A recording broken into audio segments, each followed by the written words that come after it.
Marcel, have you put down the pina colada? You ready to go? Yeah, ready to go here, right, Dave? From Mission Control over there in the Caribbean. Mission Control from the Caribbean. Good job if you can get it, isn't it?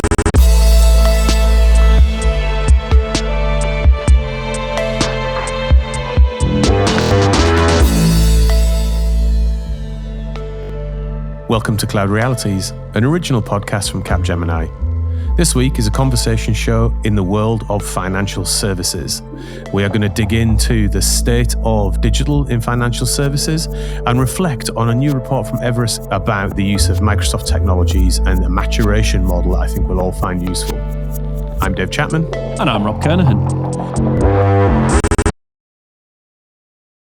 And unfortunately, Ez is not with us this week, but I am delighted to say that we have with us Pranati Dave, Practice Director at the Everest Group.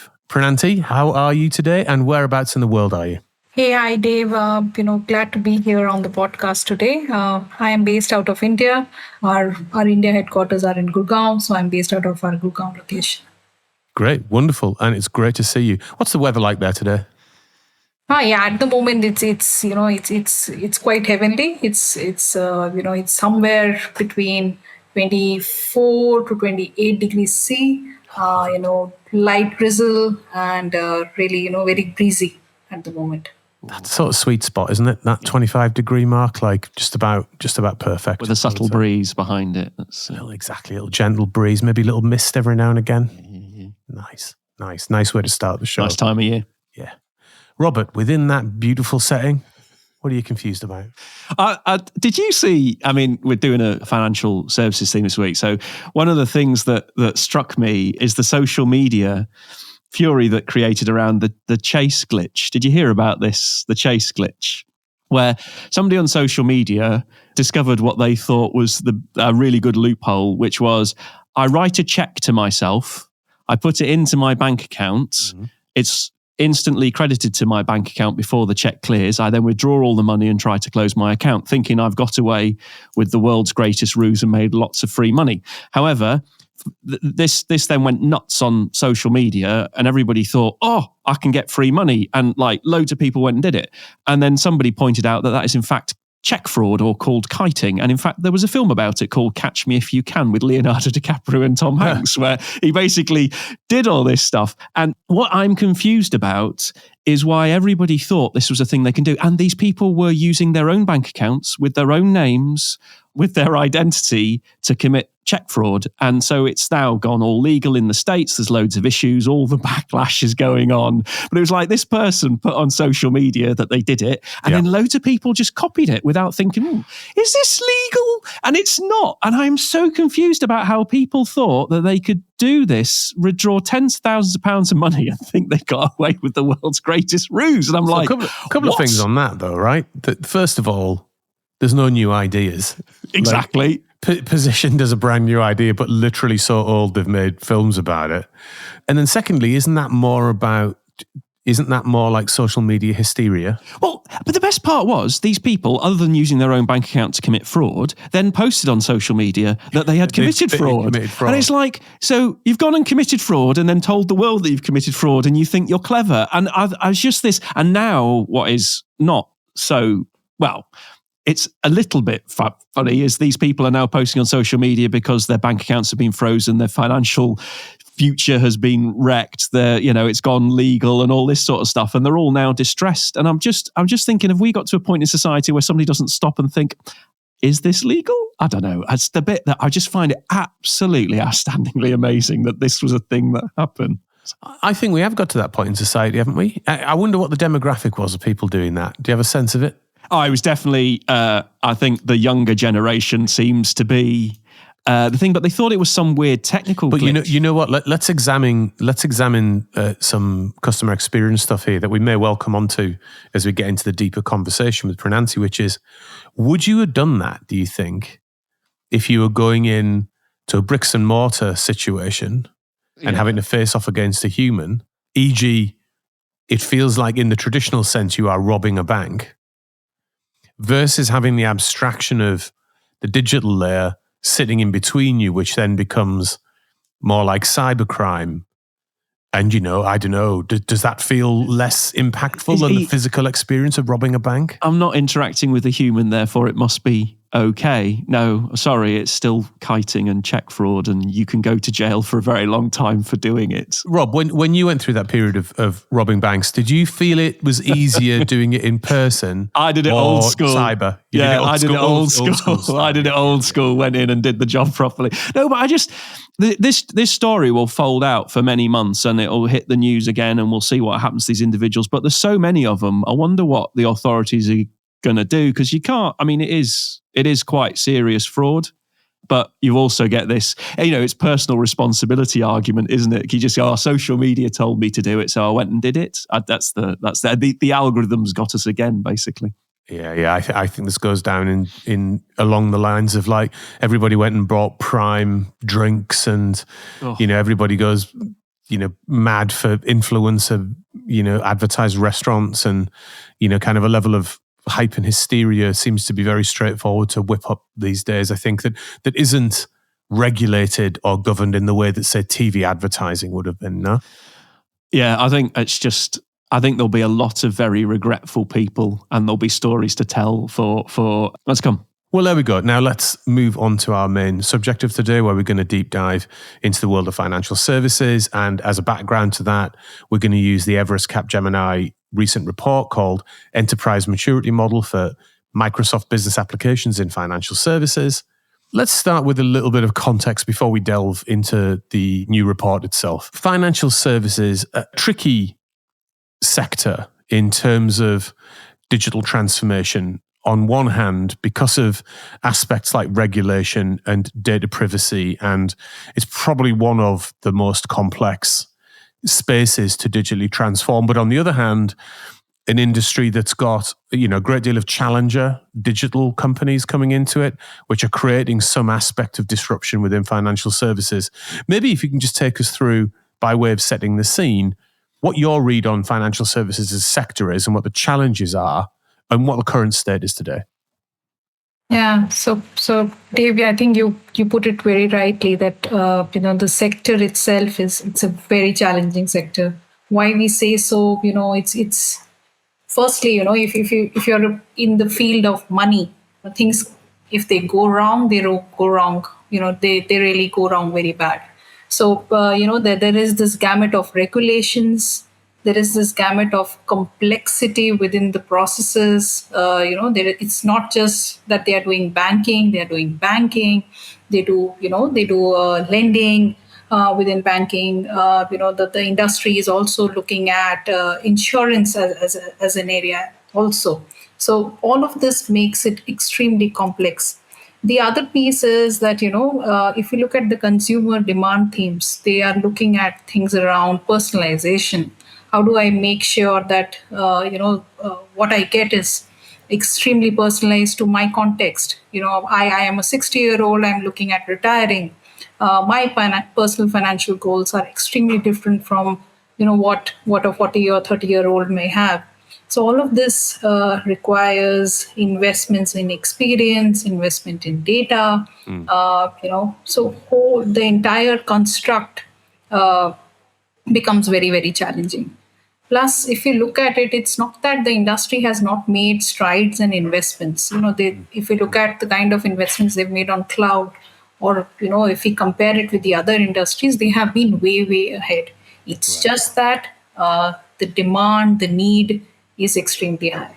And I was going to dig into two areas that you just plucked out there. The first being customer expectation, and I agree that there is a big difference in demographic expectation. I would suggest, particularly in the age demographic, like what my parents might want and expect from a bank, which actually feels like solidity, going into a brick and mortar location on the high street, having a conversation with a human feels good to them when they're talking about, finances and their own financial health.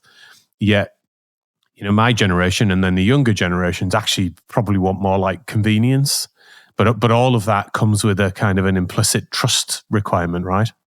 Yeah. So again, if we the regulations are also aligning and keeping in mind that consent and trust are crucial. If you look at the UK market itself, the UKI market itself, they brought about these regulations around embedded finance and open finance. What that essentially means is you're opening up the financial services data to some of the smaller firms.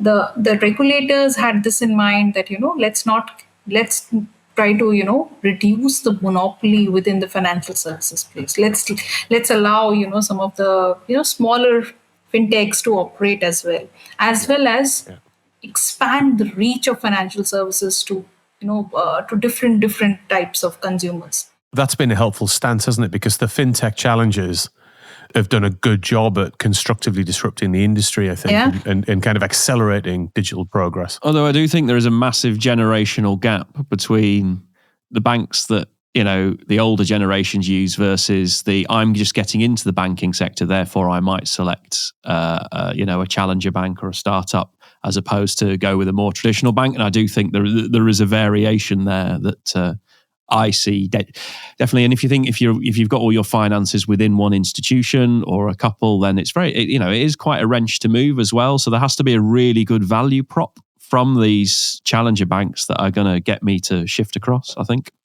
Yeah. So again, if you look at the landscape as such, I believe that and that's what the research is also suggesting, that challenger banks, when we look at it, they are good when it comes to the technology adoption. What they need is that that customer base. Yep. And that's why a sort of an ecosystem collaboration makes sense, that if they collaborate with the larger ones, they are also they are giving technology to the larger banks, and at the same time they're getting that kind of a consumer base. And those sorts of collaborations can help deal with the elder demographic, like, say, Robert's representing here, that prefer to go into the bricks and mortar, and make their transaction with a human, right, Robert? Yes, Dave. Are you suggesting that I'm fastidious and stuck in my ways and like my traditional way of life? I'm just suggesting that you're representing for your demographic, and we all enjoy it, Rob. So there was a long conversation I had that reminds me of the types of attitude, though, where it was this individual who shall remain nameless, my father-in-law, who has been with his broadband supplier forever and a day. And I just said, you need to change. This one's much better. You'll get a cheaper price. It's much faster. It's better quality of service. You can take everything with you. And he's dogmatically stuck in the world of, no, I'm not going to change. And when you query it, it's as simple as, I've been with them for a very long time and I don't want to change. So there's huge loyalty associated with that as well. And even though you present a much better case, like dramatically better, you'll save money, get better service, he's stuck. And I think that plays right across sort of, and institutions play to that as well. I think the traditional banks, like they have that captive audience and they know that it's very difficult for people to shift. So. Well, I mean, I have the same bank account that I opened when I started at university. Yeah. And it's still like, but the address that I put for my bank is like Salford University campus branch. the bank and sort code is still the one. It literally is. Anyway, moving on. I want to touch on the other important point that you raised, Pranati, in your sort of take on this, on the current state, which was the progress that's been made in cloud. Now, my read on it, and do disagree with me if this is wrong, is that financial services were slow to start compared to some of the other sectors, and that was for good reason. Some of the trust and risk and regulation aspect that we've already touched on was very live in them not being able to go. So even organizations that kind of wanted to move to the cloud, and I'm talking predominantly here the more traditional, longer-standing institutions, of which Rob is a customer and has been a valid customer now for 35, 40 years, I think, Rob. Those sorts of organizations, however, over the last 5 years have really started a significant momentum. What changed, and how do you read that acceleration, Pranati? Yeah, that's a very, very, very good question. So, let me talk about three factors that have caused this shift within the financial services industry. One is, the kind of push that is coming from consumers itself, consumers, investors. We spoke about hyper-personalization. We spoke about things such as making the experience very, very easy, the ease of experience, as you just mentioned, Dave, that, you are still holding that bank account that you were holding, quite some time back, way back when you were in college. So what's really That's 8 or 9 years ago now. No, Dave, let's correct for the audience. Velociraptors were still roaming the earth when you went to university. so net of it, people generally, if you've chosen a certain bank account there, or you've chosen a bank for yourself, you will most likely not shift out of it. It could be that you might have you might open an account in some other bank where you get that kind of a service. So that switch is not that easy. Hence, the growth for any banking financial services enterprise comes from a newer customer. How do you get that newer customer if you don't create that kind of an experience, that kind of a pull for that for that audience? So all of the millennials, the Gen Zs, they are creating that kind of a pull that financial services firms need to be more agile. They need to operate faster. If it's KYC, I want the KYC to be done in a much, it cannot take days anymore. If I need a loan, I want it instantly. Yeah. If it's a settlement for an insurance claim, again, I don't want it to be that slower. If there is something wherein I can just share a photo, I can just click a picture and share with you that this is how my car got damaged, and can you process the claim? So that's what they're looking at. That's where most of the customer orientation is lying. The second piece is coming around regulations. There is a push that regulators have also brought in. It's not that simple, but yes, regulators, regimes, they're trying to keep that balance. That at the same time you're pushing for more and more technology. You need to be cautious. So at one point, when we are talking about the whole Gen AI, AI construct, and at the same time they're talking about data security, that you're talking about customers' interest, you're talking about consent when data sharing happens. And last but not the least, the kind of energy, I believe, that came from the fintech revolution. They are pushing the larger traditional banks and financial services firms to change the way they operate. So I think these are the three factors which is creating that kind of investment for these banks and financial services firms. One of the things that strikes me is in financial services, they've been using IT for a long time. There's lots of legacy data models. There's lots of complexity in those data models. Obviously, the data that they're hosting is protected. There's lots of regulation around it. So sort of interested in your view about the management of that complexity and sort of how they can begin to tackle it, and what's the best in class when we think about the approach to being able to effectively work in this world. Yeah, you're right when you say that. So if you look at data migration, it's a significant challenge, especially when you're transitioning, as you rightly pointed out, legacy data to cloud-based platforms, even such as Dynamics 365. It can be complex, but you need to ensure, firstly, that the data loss or inconsistency that's avoided. That's something which you need to truncate in the very first place. Then if you look at Microsoft solutions, they're generally easier to implement versus the competitors. The kind of customization configurations can still pose certain bit of challenge. So you make sure that you're bringing in the right kind of experts there. User adoption can also be one such issue. So you need to ensure that your employees they may resist that change, but there are established workflows necessitating a very robust change management strategy. There are effective training programs.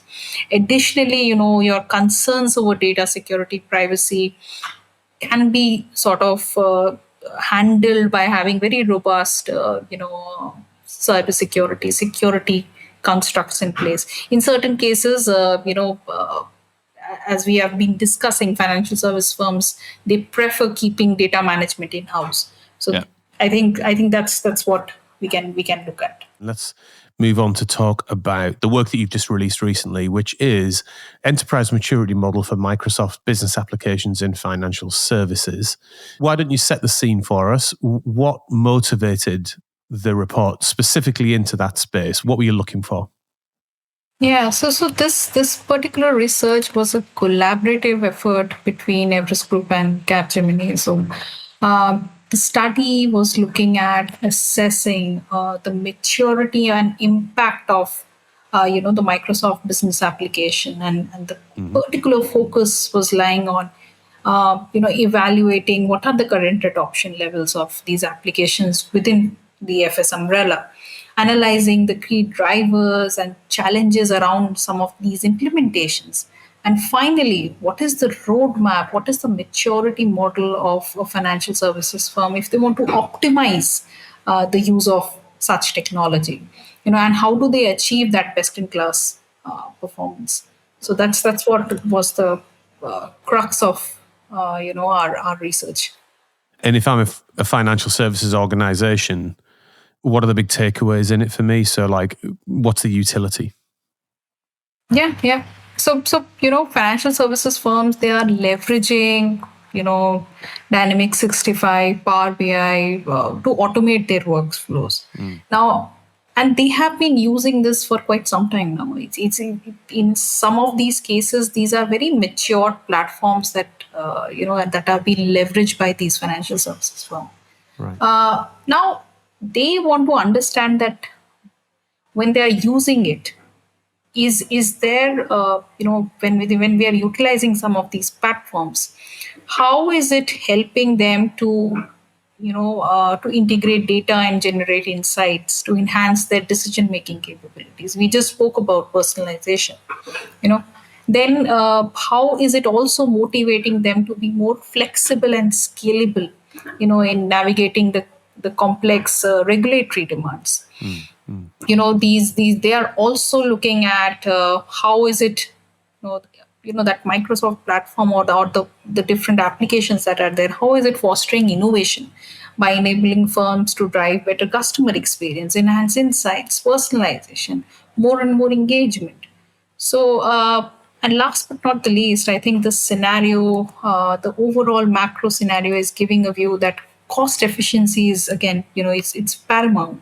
So if some of these solutions are SaaS based, there's a SaaS model, are they able to leverage the cost efficiency in a much better manner or not? So that's what is it making affordable for financial services firms to have that? Yeah, I think the one thing I like about when you sort of look at maturity models is if you apply the process, it forces you to think about how your organization is really working and where maybe you should focus your efforts. Because some people, they go in, they use technology, they're stuck in the day-to-day, there they are. And then you can sort of zoom out and go, is this actually best in class? Should we be doing something different? Is there learnings we can take from others? And often these models promote that type of conversation. So they're very useful to use to try and position yourself in a what should we do next? What's the next best step? And it brings objectivity to the conversation because it's got a little bit of structure around it. And sometimes you can be overstructured, but in this particular instance, I think just giving you that viewpoint can be extremely helpful. Yeah, and you are right, Rob, when you say that, because this model is not just a framework. It is actually a strategic tool that is going to help some of these firms pinpoint their current level of maturity and provide a clear roadmap if you want to advance into the higher stages. So when you're leveraging this model, organizations can actually unlock significant strategic, operational, what are the financial advantages, in transforming their overall approach relating to the adoption of Microsoft Biz Apps. I was going to say, perhaps just set the model out for us. And what are the big maturity steps, and how does it bring in that multidimensional view that you and Rob were just talking about there? Yeah. So again, if we look at it, there were certain aspects. There were 5 critical parameters in which this model classified, about 100 financial services firms that we analyzed, and again globally analyzed. We looked at the strategic impact. So think of it like, how does the adoption of a Microsoft BizApp affects your innovation, your competitive positioning, your business process optimization, even things such as data security, your data-driven decision making. Then we are also looking at the operational impact, which is alluding to your operation efficiency, your scalability, your time to market, even constructs around your overall employee productivity. Where do you stand on that? Was also taken into consideration. Then there is also a revenue and cost impact. So how does that, if you're adopting these platforms, how does it contribute to your revenue growth, your gross profit? Then we are also looking at the adoption maturity. So if you are there in the Microsoft BizApps ecosystem, what are the modules that you have adopted? Where you are in terms of the installation base or the updates? And last but not the least, very critical is, what is the satisfaction level? How satisfied are you in terms of the use, the implementation, the customization capabilities? So all of these led us to create a sort of a view, categorizing different enterprises into three distinct levels: the basic, the intermediate, and the best in class. I think Rob has already read the paper, and he mentioned that there's a best in class. Yeah, That would be the first time Rob's done research for the show, Pranati. So it must be a good report. What's with all the meanness today, David? It's like I've done something to upset you, which Friday, is probably Rob. quite possible, actually. I tend to go through life upsetting people on a regular basis. Well, look at the Look little at fracas you had Marcel, the with Marcel producer. this week. There's a story that we shall not talk about on this podcast that I think I stressed Marcel out of. But it's all Unintentionally, resolved, all with through the my magic own- of the edit. Through my own hapless ineptitude, I caused Marcel a sleepless night. I didn't even realise it. I'm that good at Didn't it. Even realise it. Yeah, I just blindly just didn't walked on and. Anyway, back to the report. So the three levels, and then you've got the 5 steps of maturity and multi-dimensional maturity. I love the fact that you pushed up into the complex notions of driving business value, which is a rhetoric that comes out so often, but actually when you get into day job conversations, it's very rarely being enacted. I wonder, at that high end of best in class and high levels of business value being threaded right down to some of the technical implementation, how much, without being indiscreet, and I'm sure it's in the report from a responses and results and statistics perspective, how many organizations were that sophisticated in their leverage of Microsoft technology? Yeah. So Dave, if out of the firms that we surveyed, about only 20%, reached that best in class level. So it's that gives us a view that the room for improvement is huge. Furthermore, if you look at the best in class enterprises experiences, they experience about 1.5 times more greater satisfaction with Microsoft BizApps versus their peers. So if you are in the best in class zone, you are much more satisfied. You're bound to, you're sort of able to generate that kind of a benefit of leveraging such a platform. Without putting you on the spot, and this might not have been in the research, so I don't mean to kind of come in at an angle, but I'm just interested in the underlying dynamics of those situations anyway. And it's like, it is not discrete to financial services or Microsoft Tech or this report. It's like, it's a general thing, in my opinion. But I wonder if you had a view on the organizations that weren't getting into that top 20%, or maybe to put it more positively, the organizations that are in that top 20%, what were they doing differently? Was it a leadership issue? Was it an investment issue? Was it a tech issue? Or was it something different? Yeah. So one thing that we noticed is that these leading enterprises, they are creating that strategic partnerships with some of these third-party providers. Yeah. So you realize that you do not have a specialized expertise. Then and you realize that early on, and you leverage some of the third-party providers to gain that kind of an expertise to drive innovation. The other is, they do a comprehensive job when it comes to tracking the KPIs related to business impact, continuous improvement of technology, the overall business results. So you're ensuring that your KPIs, your OKRs are tracked on a regular basis. And the last is they're doing change management very, very effectively. So that's a priority for some of the high performing firms. And when they talk about change management, presumably in that top 20%, they're talking about change management very holistically. I think Robert raised the point earlier of like, you don't just whack in an application and expect then your organization to be transformed around it. There is a blast radius that needs to be factored in terms of the change. So did a more sophisticated change management approach emerge in those conversations versus, say, some that were outside of that 20%? Yeah, it was definitely a more effective change management construct. In certain cases, they're implementing initiatives to help employees adapt to the newer system. So that's very important. You're actually enabling your people, to adopt or to be part of the change that you're seeking. In certain cases, they've also educated their user bases that how does the new system look like. So all of that education, that is giving a view of how mature that enterprise is. That you're actually making sure that all your stakeholders are aligned in the big change process.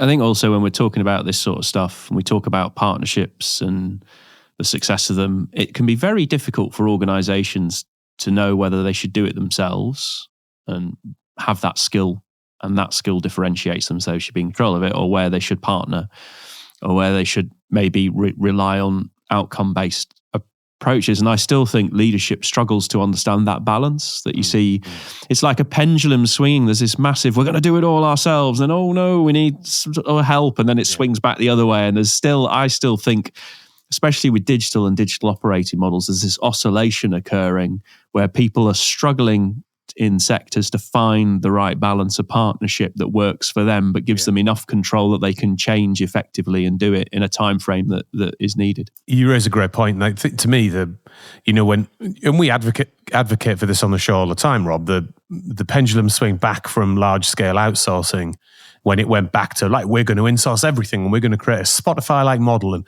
even though my organization builds kind of vacuum cleaners, I'm going to try and become like a cutting edge digital organization. And I think there is a realization that actually there needs to be a more tempered view of that, particularly if you want to accelerate your transformation into the world of digital. And for me, the key in it is the difference between supplier and partner. We've used the word partner a couple of times, but I think the collaborative nature of true partnership is a very different dynamic to, say, kind of third generation outsourcing supplier, isn't it, Pranati? Yeah. So again, at Everest Group, again, we do not use, we stopped using terms such as vendor, because that doesn't solves the whole purpose. It does not look at the complete picture, as you rightly said, that, if a partner conversation, if you, in certain cases, if you're using the right kind of words, it showcases the right kind of mindset also. You're actually looking at collaboration. Now, just maybe to bring our conversation to a bit of a close, let's talk about adoption, sort of in generally. So how can the adoption of the framework that you guys have articulated through all of this research, how can it help an organization accelerate towards a better position than they perhaps are today? So again, if you want to elevate your organization's adoption of Microsoft Biz Apps, you need to start with a very comprehensive assessment of where do you stand currently. So this model is also, there are certain questions that we ask, and we are able to give you a picture that, you stand here. Then you sort of scrutinize how effectively these applications are actually integrated in your both strategic as well as operational objectives. You move next to creating a very ambitious goals around aligning with these 5 critical parameters that we just talk about, strategic, operational, revenue and cost, adoptions, and your satisfaction levels. Now, again, for strategic goals, your aim should be to revolutionize your approach to innovation. How do you take customer experience in mind? Operationally, you need to target transformative improvements in efficiency. You need to expedite your time to market, boost your employee productivity. So again, going back to it, that you need to align to some of these, the five pillars that we mentioned. Then on top of that, you're sort of leveraging external partnership and expert collaborations to tackle that complex task, especially around data, around security. And you need to be very precise when you do this, because financial services is all about precision. A lot of it is riding on precision and security. So practices adopted by the top tier organizations, they're all focused on driving superior technology transformation and in a very secured environment, and that's what generates competitive advantage for them. So net, you combine your strategic foresight with an expert execution, and that's how you're able to position your organization to not just compete, but you're also leading and redefining the industry standards.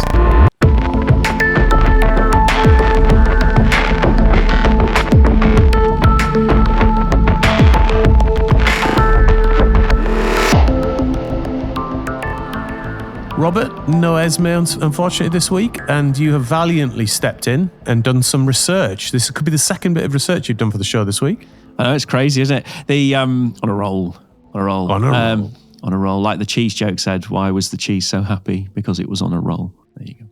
So on a sort of maturity point and thinking about it generally, this is a bit of my thinking actually, Dave. So I've actually done some thought for the show as well. Have you researched yourself? No, I wouldn't do that. But I've actually for a while now, when you think about maturity, I have always had this view that kind of fits with, if you're thinking about an entity creating an outcome or an experience, we should judge it on sort of 4 dimensions. So these are my 4 dimensions, and up for discussion if you think they're right or wrong.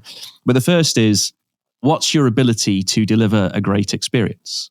So if you can't deliver a great experience, that's bad. So we measure that and we say, what's the experience like? The second is, what's your ability to change? So how can I deliver change against that experience or that business outcome? So what is your ability to adapt? Mm-hmm. The third is, what is your ability to manage your dependencies? So all the things I need to trust and make sure are aligned with what I'm doing, because I work potentially within a wider ecosystem. How good am I managing that? And then the final dimension, not unsurprisingly, is how good am I at managing the technology that underpins my experience or my business outcome? So I think if you think in those very broad terms of those 4 things, my point is, I think that's where you start with any maturity view to say, at the macro level, those are the 4 that matter if you're trying to deliver that experience, that outcome, as we discuss. And I will say, throw that out to the audience, say, it's absolute rubbish, Rob, you've got that wrong. Or actually, broadly aligned, What do you think? I think it broadly aligns. I think it definitely aligns. It's something, if we can't really, the role of technology itself, if we cannot make things easy, then I don't believe it's going to serve the purpose. So it has to make your life easy. Yeah, it resonated with me. I was desperately, as you were going through it, I was desperately thinking, is this a Boston grid? Is this a town? No, you and your 4-box matrix, Dave. It's not a 4-box matrix. It's 4 dynamics that you could look at to say, these are things that you can put measurement around to try and understand how mature you are. I think you need to work on the 4-box grid articulation of it. But that aside, I liked it. The bit that resonated with me particularly, and I assume in this you've got leadership. So for me, the role of the leader in complex transformation, and actually, Pranati, to a certain extent, I think the role of the leader, as well as being sort of directional and ensuring that they have the basic, the finances and the hygiene underpinned. I think one of the big roles a leader plays in complex transformation is simplification, and being able to express direction that is multifaceted, multi-party, different technologies, also almost always highly political, and cut a route through that, isn't it? So, Robin, your model, does that fit into your change box? Yeah, so what I see it as, if I was to take that point, is leadership is a mechanism that makes those 4 things work effectively: the ability to deliver great experience, the ability to change, the ability to manage dependencies, the ability to deliver technology effectively. So with poor leadership, those would be low. And with good leadership dynamics, those would all score much highly because the effectiveness would be in the system. So are we thinking horizontal line, like horizontal box of like underpinning leadership and then towers on top of that? Or are we thinking like, some form of, not as elegant as a 4-box grid articulation with leadership as a backplane? You can't mash everything into a 4-box grid, David. All it is 4 numbers you can look at to numbers? Very simply. Numbers? 1 to 10. 1 to 10. That's all you need. You don't need some weird I see you going right up to 10 as well, not just to 5. Well, maybe 11 actually. This one goes to 11. Yeah, as the film is. Yeah. Or you keep leadership at the center, and these are the 4 pillars. Yeah, leadership Loving score, that. and then the 4 outcomes that leadership. Yeah. I think I'm going to nick that and add it to the model. Look at that. Workshop live. Yeah. Pranati, I'm glad you came. We have delivered some value. Good job. Good job. We end every episode of this show by asking our guest what they're excited about doing next. And that could be something you've got planned with your family at the weekend, or it could be something in your professional life, or it could be both. Pranati, what are you excited about doing next? Yeah, so now if I look at my current week, it's been a good balance between work and family time. I did spend some quality time with my husband and my little ones, and I have 2 kids. So whether it was reading stories to them or playing with toys, simply enjoying their giggles, during our family walk or, playtime. So balancing work and time with toddlers, it's a bit of a juggling act. But it's been a fulfilling week. Now, what I'm looking forward to is we are looking, me and my team, we are looking forward to unfolding what are the mid-market banking enterprises, how are they exploring, their challenges, and how are their needs different from some of the larger organizations. So that's what my energies will lie when I look towards the next side of the week. Yeah. I mean, your point out there on family time and legitimately creating that balance really resonates with me. My 2 are getting to the point where they're 13 and 15 now, so they're getting to a point where they're a little bit away from being kids and just going into that sort of teenage mode, and it's still great fun. But I really miss those early days, and I'm regretful of the time that I didn't spend with them, because you really don't get it back. So really applaud you for that. I think intentionally seeking out that time that you can be physically and mentally present with them is just time you'll never get back. Magical stuff. Yeah. So thank you, Pranati, for joining us this week for an excellent deep dive into the world of financial services transformation and the important report. So thank you for your time. And why don't you tell everybody where they can find the report? So the report can be accessed, from the Everest Group website, as well as from the Capgemini website as well. So I think there are certain keywords that you may have to press in. It's going to be things around, Microsoft business apps, financial services. I think if you get to those words, you will be able to find the report. And for those searching for it, the exact name of the report is? I think it's Enterprise Maturity Model for Microsoft Business Application Services for FS Firms. Brilliant. Go and have a look at that. I think it is specifically for the financial services sector, but actually it applies very widely in terms of the thinking in it. It's really good stuff. If you would like to discuss any of the topics on this week's show and how they might impact you or your business, please get in touch at cloudrealities@capgemini.com. We're on X and LinkedIn, and we'd love to hear from you, so feel free to connect and DM if you have any questions on the show for us to tackle. And of course, please rate and subscribe to the podcast. It really helps us improve the show. A huge thanks to Pranati and our sound and editing wizards, Ben and Louis, our producer, Marcel, who's still enjoying a pina colada, and of course to all our listeners. We'll see you in another reality next week.